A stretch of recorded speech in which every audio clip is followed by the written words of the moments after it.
A Bíblia ensina que a popularidade perante o mundo significa a morte.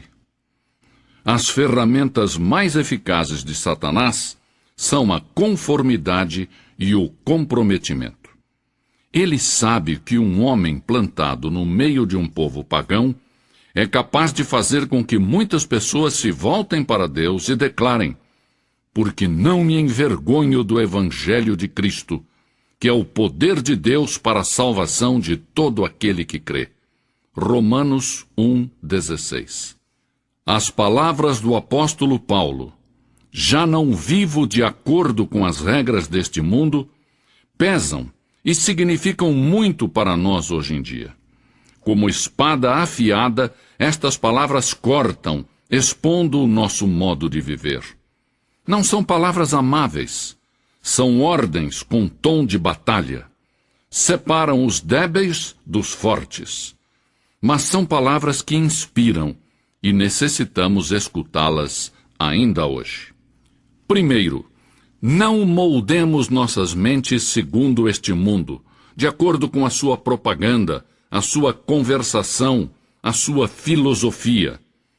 O mundo executa uma gigantesca tarefa de lavagem cerebral. Às vezes consciente, às vezes inconscientemente, o cristão vive assediado por publicidade secular e mundana.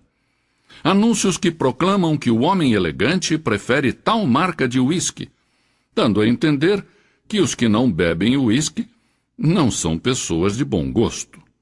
Muitos espetáculos, inclusive no domingo, são dirigidos a quem tem sede de violência, sexo e desrespeito à lei. Parece que um cérebro poderoso e diabólico rege os assuntos deste mundo, e que o seu objetivo principal é lavar o cérebro dos crentes para que se amoldem a este mundo. As coisas do mundo ameaçam contaminar a corrente de pensamento cristão. Satanás estará batalhando para distrair você cada hora de se dedicar a ler a Bíblia e a orar. Mas por cima desse estrondo, podemos escutar a voz das Escrituras, que nos diz: tende em vós aquele sentimento que houve também em Cristo Jesus. Filipenses 2:5. E não vos conformeis a este mundo, mas transformai-vos pela renovação da vossa mente, para que experimenteis qual seja a boa, agradável e perfeita vontade de Deus. Romanos 12:2. Nós, cristãos, não devemos nos amoldar às ansiedades do mundo. Há muitos cristãos que torcem as mãos dizendo: que desastre este mundo! A Bíblia nos diz que o mundo e seus desejos passarão, e que ele perecerá num cataclismo de julgamento. Nós, cristãos, devemos ser luz no meio das trevas. E a nossa vida deve mostrar tranquilidade, paz e gozo no meio da frustração, da confusão e da desesperança. Em segundo lugar, não devemos nos amoldar ao mundo no físico. Este nosso corpo está destinado a ser templo do Espírito Santo. Não devemos nos prostrar perante os templos de Baal. Devemos apresentá-lo completo a Deus, como sacrifício vivo. O nosso vestir, as nossas atitudes e os nossos atos devem ser todos para a honra e a glória de Cristo. O propósito de Deus para nós é que nos amoldemos à imagem do seu Filho. O mundo pode pressionar, tentando deformar-nos, mas Cristo nos disse: transformai-vos pela renovação da vossa mente, para que experimenteis qual seja a boa, agradável e perfeita vontade de Deus. Em terceiro lugar, não devemos nos moldar ao mundo no aspecto social.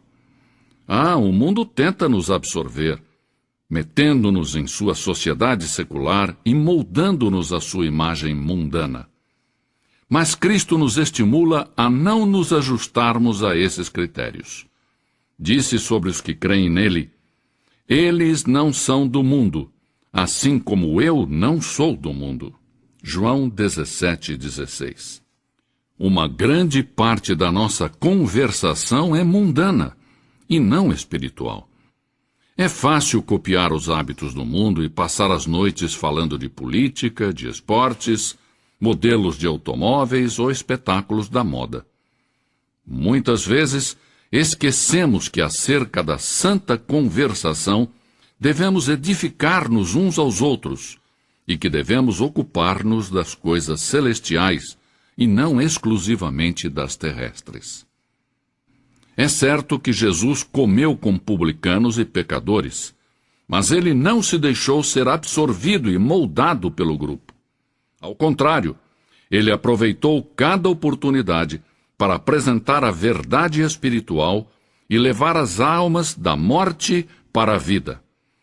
Os nossos contatos sociais devem ser não apenas agradáveis, mas também úteis, como oportunidades para compartilhar a nossa fé com aqueles que ainda não conhecem a Cristo de perto.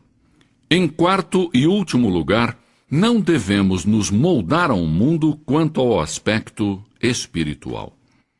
Não devemos ajustar-nos àquele que o mundo define como religioso, mas devemos esforçar-nos para cumprir o que Deus exige para sermos seus discípulos.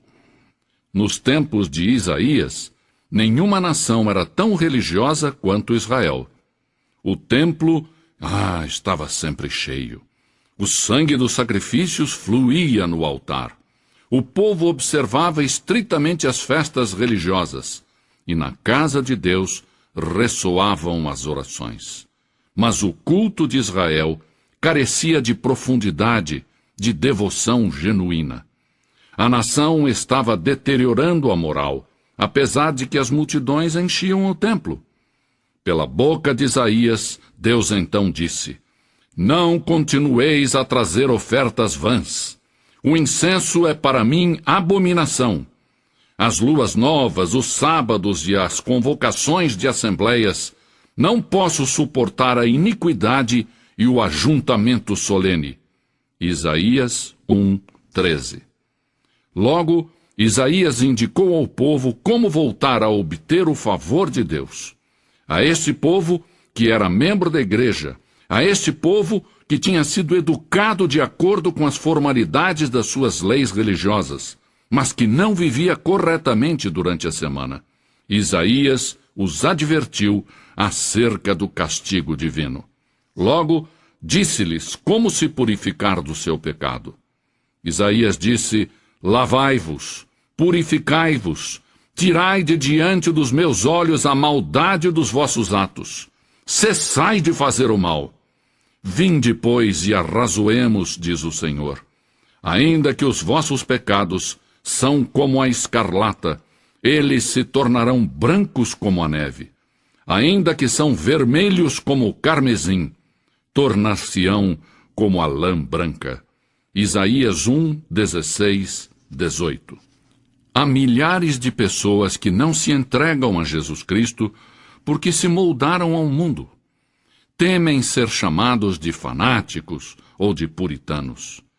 Mas o cristão verdadeiro não é conformista. Assim, apelo aos cristãos de todas as partes que se tornem seguidores fiéis de Jesus Cristo, que não se amoldem ao mundo, mas antes, dia após dia, se transformem na própria imagem da pessoa de Jesus Cristo.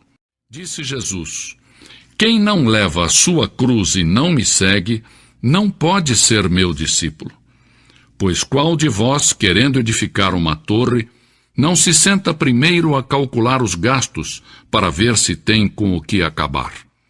Para que não aconteça que depois de colocar os alicerces, e não a podendo acabar, todos os que a virem comecem a zombar dele, dizendo: Este homem começou a edificar e não pôde acabar. Lucas 14, 27-30. O que Jesus quer dizer a você é: se você vai servir a mim, então sente-se e calcule o custo. Quando abordamos a palavra de Deus, enfrentamos 3 problemas. Primeiro, o intelectual. Na atualidade não é tão problemático como foi há alguns anos. Quando eu ia à escola, a ciência parecia oposta à palavra de Deus. Na atualidade, muitos cientistas creem em Deus. Mas o problema intelectual que eu enfrentava é semelhante aos que muitos enfrentam hoje. Eu tinha que decidir quem era Jesus Cristo. Era o Filho do Deus vivo? Era o caminho, a verdade e a vida? Jesus era a encarnação de toda a verdade científica, psicológica, moral e espiritual? Esta é uma decisão que deve ser tomada acerca de Cristo, uma decisão intelectual. A Bíblia tem algumas coisas a dizer sobre a mente. Temos que amar ao Senhor com todo o nosso coração, toda a nossa alma e todo o nosso entendimento. Tende em vós aquele sentimento que houve também em Cristo Jesus, diz a Bíblia. A mente é importante, mas é preciso recordar que tem sido afetada pelo pecado. Não é possível chegar a Jesus Cristo somente de forma intelectual. Esse passo deve ser tomado por meio da fé. Foi por fé que eu disse: Senhor Jesus, eu creio que és quem disseste ser, o Filho do Deus vivo, o Criador do universo, que morreu na cruz pelos meus pecados e se levantou outra vez para minha justificação. Creio, Senhor, que irás regressar para estabelecer o teu reino. Sei que és o meu Salvador e por fé te aceito. Quando fiz isto, ele entrou no meu coração e me transformou numa nova pessoa, e o mesmo fará por você. O segundo problema que enfrentamos ao comparecer diante de Jesus é da natureza moral. A satisfação das normas elevadas de Cristo. Jesus exige o primeiro lugar em tudo. As pessoas chegam a Cristo sabendo que tem que pagar um preço. Não pode levar consigo seus pecados sujos. Terão que deixar de mentir, de deitar-se com a mulher ou o homem que não seja o seu cônjuge, de burlar na escola ou no serviço. Tem que gastar tempo estudando a palavra de Deus para mostrar-se aprovado a Deus, como obreiros que nada têm do que se envergonhar. Todas estas coisas são custosas. Você está disposto a pagar o preço? Não é possível levar uma vida limpa na atualidade. Só há uma maneira: com Cristo no seu coração. O apóstolo Paulo disse: já estou crucificado com Cristo, e vivo não mais eu, mas Cristo vive em mim. Gálatas 2:20. As Escrituras dizem: pois o pecado não terá domínio sobre vós. Havia uma época em que o pecado reinava na sua vida. Mas quando você aceita Cristo, o pecado já não domina mais você. Cristo reina e pode ajudar você a satisfazer as altas normas morais e éticas que Ele mesmo estabeleceu. De imediato, o aceitar a Cristo não nos fará perfeitos. Suponhamos que você aceite a Cristo e se rebele e caia. O que acontece? Diga então imediatamente: ó Senhor, lamento, perdoa-me. Eu me afasto deste pecado com a tua ajuda e não quero voltar a cometê-lo. Se você o confessar, Ele, Jesus, é fiel e justo para perdoá-lo. Se tem pecado, corra para Ele e diga: Senhor, tenho pecado, me arrependo, e eu me rendo perante a Ti. O terceiro problema ao aceitar a Cristo é emocional, porque em realidade todos nós somos mente, vontade e emoções. Deus quer ser o Senhor da sua carreira, do seu casamento, das suas amizades, da sua moralidade. Quer que entreguemos tudo. Ninguém diz que tem que chorar ou rir quando aceitar a Cristo. Mas não se pode olhar na cruz e entender o seu significado profundo sem sentir-se comovido pelo fato de que Deus enviou seu Filho, o Senhor Jesus Cristo, para que derramasse o seu sangue e morresse por você, para que você pudesse ter perdão dos seus pecados e vida eterna com Deus. Deus nos faz 3 chamadas. Primeiro, nos chama à pessoa de Jesus Cristo. Vinde, pois, e arrazoemos, diz o Senhor, ainda que os vossos pecados são como a escarlata, eles se tornarão brancos como a neve. Isaías 1:18. Podem embranquecer-se como a neve devido à cruz, ao sangue que Jesus ali verteu e que nos purifica de todo o pecado. Por isso Deus chama você a Cristo. Não é uma chamada à igreja, à família, nem à nação. É uma chamada a uma pessoa, a Jesus Cristo. Em segundo lugar, Deus nos chama à consagração. A palavra consagração significa apartar-se. Nós podemos nos dedicar, mas somente Deus pode nos consagrar. Rogo-vos, pois, irmãos, pela compaixão de Deus, que apresenteis os vossos corpos como um sacrifício vivo, santo e agradável a Deus. Romanos 12:1. Pense na sua vida como se fosse uma casa para a qual você tem um molho de chaves. Quando você responde à chamada de Cristo para a salvação, você entrega a Deus a chave da porta principal. Entrega a sua vida a Cristo como Salvador e Senhor. E aí, em resposta à chamada de Deus à consagração, você entrega todas as outras chaves a Deus.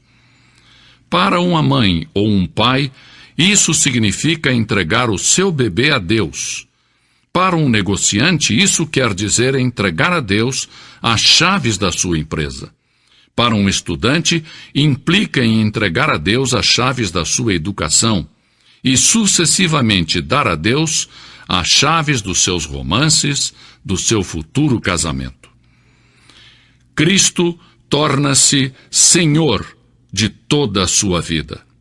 A Bíblia nos diz, portanto, assim como recebestes a Cristo Jesus, o Senhor, assim também nele andai. Colossenses 2:6. Em terceiro e último lugar, Deus nos chama a servir. Ah, quem me dera que tivéssemos neste momento 1 milhão de jovens que dissessem: Senhor, irei aonde Tu queres que eu vá, e serei o que queres que eu seja. Sim, Deus os necessita, requer enfermeiras e doutores, negociantes e políticos, líderes cristãos que estão dispostos a pagar o preço, dar um passo à frente e servir a Cristo. O Senhor considerou que a oração era mais importante do que o alimento, já que a Bíblia nos relata horas antes da refeição matinal. De madrugada, quando ainda estava escuro, Jesus levantou-se, saiu de casa e foi para um lugar deserto, onde ficou orando. Marcos 1:35. Para o Filho de Deus, a oração era mais importante do que reunir grandes multidões. A Bíblia declara: e reunia muitas pessoas para ouvi-lo e para que os curasse de suas enfermidades.